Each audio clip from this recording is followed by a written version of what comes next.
ఓం శుభంకర్యే నమః.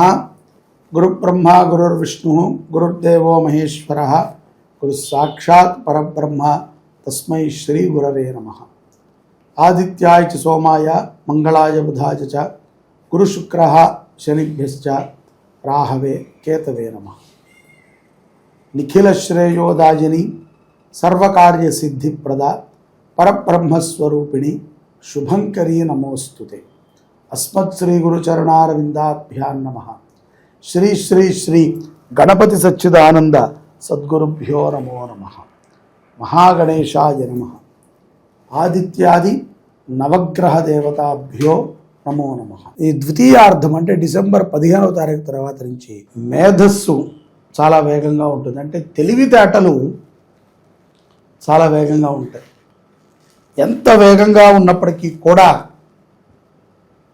ఎవరైనా మీ దగ్గరకు వచ్చి ఏదైనా ఒక సలహా ఇచ్చినా, ధనుసు రాశిలో ఉన్నటువంటి స్త్రీ పురుషులు ఎవరైనా సరే ఏదైనా మీకు ఒక మంచి సలహా ఇచ్చి అలా కాదు ఇలా చేస్తే బాగుంటుంది అని అన్నా, లేకపోతే మీరు చేసే దాంట్లో ఈ మార్పు చేసుకోవాలి అని అన్నా, లేదా మీరు చేసే దాని గురించి వారు ప్రశంసించకపోయినా, లేకపోతే వారు పట్టించుకోకపోయినా మీకు కావాల్సిన వాళ్ళు ఎక్కడ లేనటువంటి కోపం మీకు రావటం కాకుండా ఎంతో అవమానపరుస్తారు అటుపక్క వ్యక్తిని. తద్వారా మీకు మీరే గొప్పవారిగా ప్రకటించుకుంటారు. నేను చాలా తెలివైన వాడిని, నేను చాలా బుద్ధి ఉన్నవాడిని, నేను ఇలాంటి తప్పుడైనటువంటి నిర్ణయాలని తీసుకోను, ఎంతో జాగ్రత్తగా ఉంటా, ఇలాంటి వ్యక్తులని దగ్గరికి రాని. ఇంకా ఒక మాట కాదులేండి, మనకి ఏది నచ్చితే అది మాట్లాడతాం ధనుసు రాశి వారు. అలాగే గత కొంతకాలముగా గోచారము రీత్యా సంభవించినటువంటి కొన్ని గ్రహముల యొక్క ప్రభావముల చేత కొంత మానసిక క్షోభకైతే లోనై ఉన్నారు. అది వ్యక్తిగతమైనటువంటి జీవితము దెబ్బతింది, ఇటు మానసికమైనటువంటి జీవితము దెబ్బతింటోంది. ముఖ్యంగా దాచుకున్నది కొంతమంది ఖర్చు పెట్టుకుంటున్నారు, కొంతమంది ఏమీ లేదు అప్పులు చేసి ఖర్చు పెడుతున్నారు. ఎట్లా అయినా సరే ఒక అప్రశాంతత వాతావరణాన్ని ఈ 2025లో ఎక్కువగా పొందినటువంటి రాసులలో మొదటి వరుసలో, ఒక 3 వరుసలు ఉంటాయి కదా, దాంట్లో మొదటి వరుసలో ధనుసు రాశి వారు ఉన్నారనుకోవచ్చు. ఈ సంవత్సరము ఈ డిసెంబర్లో కొన్ని మార్పులను మీరు చూస్తారు. కొంత మీరు పశ్చాత్తాపడటము, జాగ్రత్త పడటము, మాట తీరుని మార్చుకోవటము, ఆవేశాన్ని తగ్గించుకోవటము, ఇటువంటి వాటిని మీరు చూడగలుగుతారు. తద్వారా కొన్ని మార్పులైతే చేకూరుతాయి. ద్వితీయార్థములో ఆరోగ్యపరమైనటువంటి సమస్యల యందు చైతన్యముగా ఉంటారు. వైవాహికమైనటువంటి జీవితము కూడా చాలా ఆనందదాయకంగా ఉంటుంది. సంతానము లేనటువంటి వారికి కూడా డిసెంబర్ 15వ తారీఖు తర్వాత నుంచి 31వ తారీఖు మనకి వైకుంఠ ఏకాదశి ఉంది. ఆ యొక్క పర్వదినములోపు ఒక శుభవార్తనైతే వింటారు. ప్రతి వారాంతములో కూడా ఈ శనాది వారాంతాలు అంటారు కదా, అటువంటి రోజున కొంత సర్వసాధారణంగానే ఏదైనా పని లేకపోతే కొంత లేజీగా ఉండేటువంటి ధనుసు రాశి జాతకులు ఈ యొక్క వారాంత విషయముల్లో దూర ప్రయాణాలకు చేసేటువంటి అవకాశములు కూడా ఎక్కువ గోచరిస్తూ ఉన్నాయి. అలాగే వ్యాపారము చేసుకునేటువంటి వారికి కూడా కొంత పోలీసు నోటీసులు రావటము, కొంత ప్రభుత్వపరమైనటువంటి చికాకులు ద్వితీయార్థంలో సంభవిస్తాయి. ఇవన్నీ ఇట్లా ఉన్నప్పటికీ కూడా ఆకస్మికంగా ధనలాభము, ఆకస్మికంగా మిత్రులు రావటము, ఇలాగా ఒక 2-3 గంటల కష్టముతో ఉండగా ఎవరో వచ్చేదో ఒక శుభవార్త చెప్పటము, ఆ మూడునట్టు తీసుకువెళ్ళటం, మళ్ళీ తెల్లవారితే మళ్ళీ ఒక 2-3 గంటలు దీని మీద మథనము, మళ్ళీ అటు వెళ్ళటం, ఇట్లా కొంత ఒక రకమైనటువంటి బిజీ ఒత్తిడి. ఎట్లా అంటే ఒక రకమైనటువంటి ఒత్తిడి.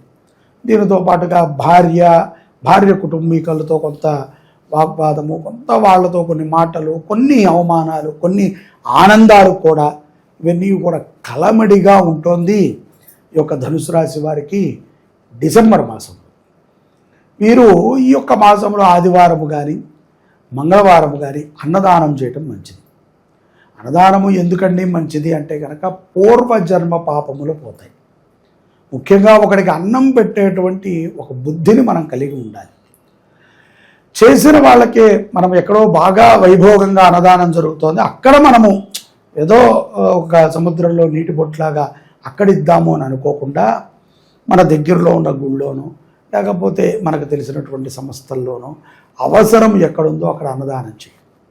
అది కూడా అపాత్ర దానము ఈ మధ్య చాలామంది చేస్తూ ఉంటారు. తీసుకువెళ్ళిపోయి క్రిస్టియాలిటీలో ఉన్నటువంటి కొన్ని అనాథాశ్రమాలకి అక్కడ చేసేయడం, చేసేసామండి ఎక్కడ చేస్తే ఏంటి అంటున్నారు. ఎవరైనా ఒక క్రిస్టియన్ వచ్చి తన యొక్క జన్మోత్సవాన్ని దగ్గరలో ఎక్కడ గుళ్ళు లేవని, ఎక్కడ చర్చిలు లేవని ఆ గుళ్ళో చేస్తున్నాడా? ఒక ముస్లిం చేస్తున్నాడా? మన హిందువులకి మాత్రమే ఈ యొక్క దుర్బుద్ధి కలిగింది. అందరము ఒకటే, అందరము ఒకటే, అన్ని జీవరాశులు ఒకటే, అందరము ఒకటే, అన్నీ ఒకటే అని అనుకున్న వాళ్ళతో ఒకటి. అందరూ ఒకటేనండి అని చెప్పి నువ్వు వెళ్ళి అటువంటి భావన లేని వాడిని కలపడానికి ప్రయత్నం చేస్తే వాడు కలవడు కదా, నీలో ఉండేటువంటి భావనని కూడా వాడు చెడగొడతాడు.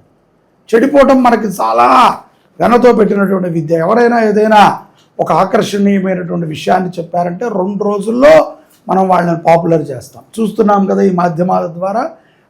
రాత్రికి స్టార్ అయిపోయిన వాళ్ళు ఉన్నారు, రాత్రికి గొప్ప హీరోయిన్లు చేసేసిన వాళ్ళు ఉన్నారు, రాత్రికి ఎందుకు కొరగాడురా అనుకున్న వాడిని నాయకులు చేసిన వాళ్ళు ఉన్నారు. మనకు సినిమాలు అవే చూపిస్తున్నాయి, మన చుట్టూ ఉన్న సమాజము అలాగే ఉంది, మన జాతకాలు అలాగే ఉన్నాయి.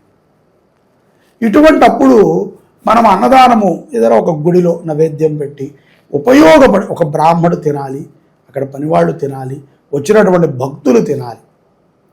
అంతే తప్ప ఏదో అనాథాశ్రమంలోకి వెళ్ళాం, అనాథాశ్రమాన్ని పెట్టారు అంటేనే దానికి ఎంతో సపోర్ట్ ఉంటుంది, దానికి ఎంతోమంది సహకరిస్తారు.